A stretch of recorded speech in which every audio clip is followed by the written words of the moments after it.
welcome to Basic Brewing Video. I'm James Spencer. I'm Steve Wilkes. This is another guest brew from our friend Matt Giovanisi of BrewCabin.com and the Brew Cabin YouTube channel. Yeah. He and I got together on Basic Brewing Radio. This is one of the series of recipe development shows that Matt and I and Chris Colby of BeerAndGardeningJournal.com are doing to formulate recipes. We just come in with a style. We do some research ahead of time. You know, we don't collaborate before we meet on the show, and we just like collaborate. We just come up, we start from the ground up and build a recipe. Sometimes it's according to the style, other times it's not. Well, when you design an elephant by committee. That's right. Sometimes you get the tusk, sometimes you get the tail. That's right.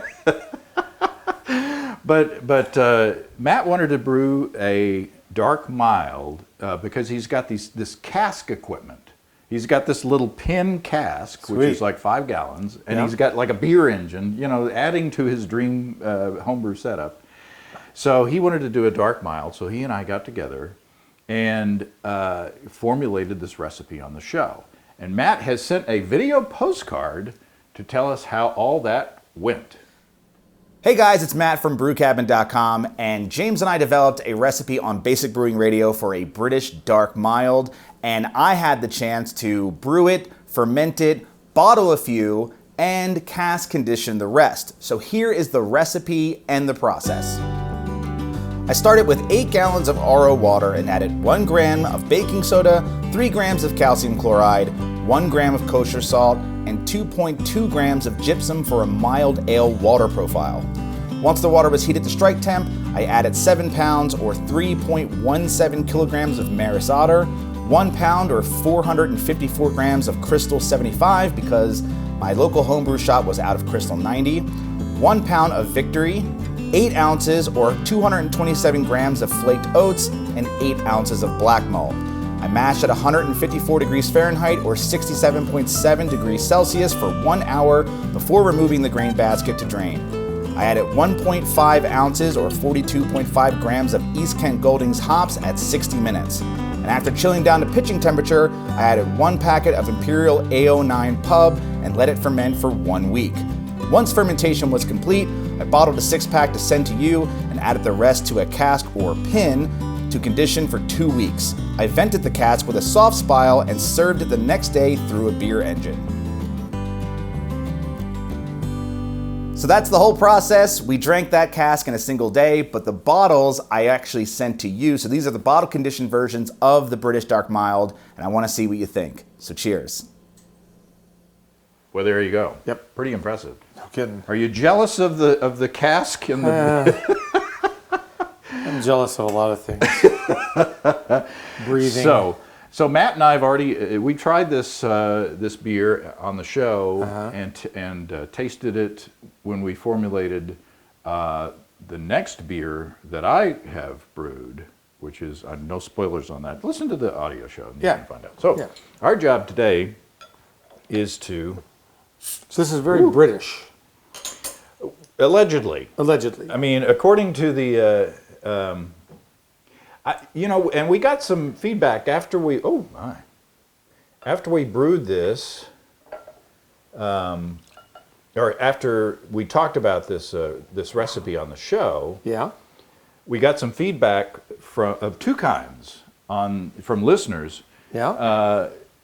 A couple of them said, "Hey, that's just like I brewed recently," and we got feedback from the other side saying, they didn't actually use dark malts they used a dark sugar to give the darkness. So maybe it's not historically accurate, according to the traditional historical dark milds.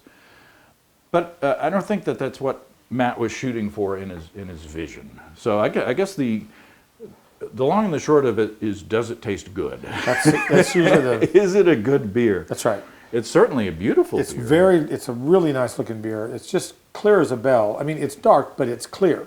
If you can see through it quite well. Yeah, I got a little more of the cookie, so yours is more clear than mine. And it's got a great head. very persistent head, a little bit of a Extremely tan. persistent. Yeah, a little off-white. So some that's really lacing in nice. Here we go. Smells good. Yeah, Smells roasty. I'm nosing the beer. Oh, yes. I've been criticized for not Yeah, nosing did the you see beer. that comment? I saw that comment. But he didn't nose that. Nose the beer off camera. You smelled it beforehand. I smelled it. Before I you dealt dealt it. it. I smelled it. Plus, with beer, since we're swallowing and tasting, we smell it on the backside, so Yeah. to speak.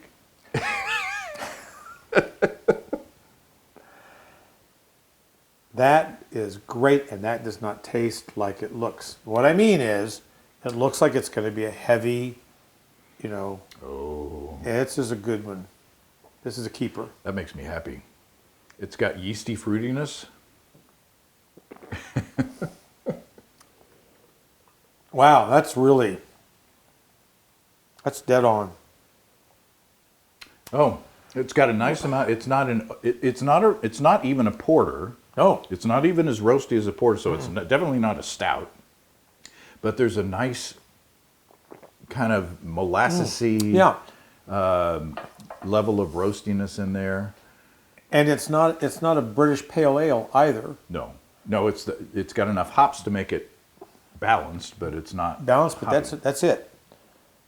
It's very refreshing. Not like a Mentos. You don't do crazy things. No. But it's very refreshing. It's very, very quaffable beer. Mm-hmm. What's the ABV on it? Now, 4.2. 4.2. Okay. So Matt, in traditional style, when you do a cask, you want to drink it as quickly as possible. Yeah.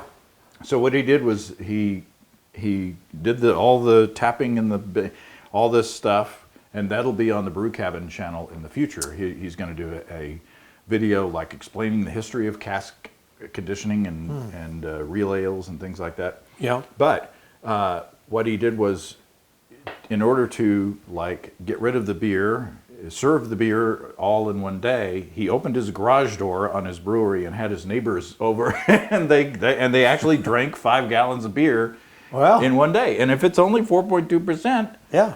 that's an all day. 2 guys can do that easy. That's an all day drinker.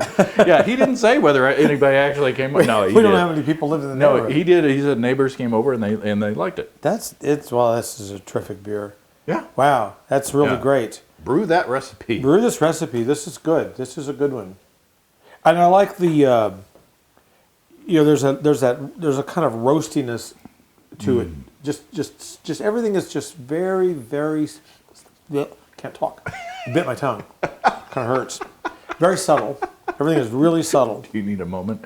Well, Yeah, it's a mild beer. Although mild is probably not a descriptor; it's just a name. I don't know, but whether it's historically accurate or not, it's delicious. And I want to save that recipe because I would love to brew that. I'd brew this beer. And the for level sure. of this is bottle conditioned. Yeah.